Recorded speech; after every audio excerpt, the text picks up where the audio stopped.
অপেক্ষার পালা শেষ, পর্দায় হাজির বলিউড বাদশাহ শাহরুখ খানের পুত্র আরিয়ান খান। তার প্রথম web series the Beers of Bollywood এর ফার্স্ট লুক টিজার প্রকাশ পেয়েছে, যা প্রকাশের মুহূর্তে ভক্তদের মধ্যে উন্মাদনা সৃষ্টি করেছে। টিজারটিতে আরিয়ানের ভয়েস ওভার এবং উপস্থিতি দেখা যায়, যা অনেকটা তার বাবা শাহরুখ খানের স্টাইলে। और अचानक एक ट्रक आया और उसे कुचल कर चला।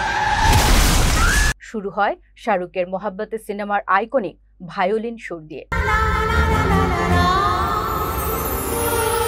এরপর শোনা যায় শাহরুখের পরিচিত সংলাপ, এক লড়কি থি দিওয়ানি সি, এক লড়কে পে वो মারতি থি।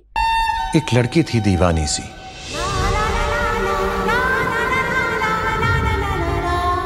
एक लड़के पे वो मरती थी। এবং সিরিজের প্রধান চরিত্র লখো ও সাহেব বাম্বারের রোমান্টিক দৃশ্য। হঠাৎ আরিয়ান হাজির হন এবং বলেন সিরিজটি প্রেম, উন্মাদনা ও অ্যাকশনের সমন্বয়। थोड़ा ज्यादा हो गया ना, आदत डाल लो, क्योंकि मेरा शो भी थोड़ा ज्यादा है। এরপর দেখা যায় লড়াই, ভাঙা নাক ও ঝলমলে গ্ল্যামারের দৃশ্য। और है किस बारे में? बॉलीवुड। আরিয়ানের কণ্ঠে শোনা যায় বলিউড যাকে বছরের পর বছর ভালোবেসেছেন, আবার সমালোচনা করেছেন। আমি দেব ভালোবাসা আর একটু আক্রমণ। দ্য বেয়ার্স অফ বলিউড লিখেছেন ও পরিচালনা করেছেন আরিয়ান খান, প্রযোজনা করেছেন গৌরী খান।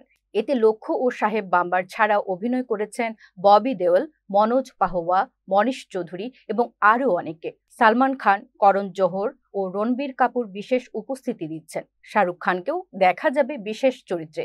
এটি নেটফ্লিক্সে এবছরের শেষের দিকে মুক্তি পাবে।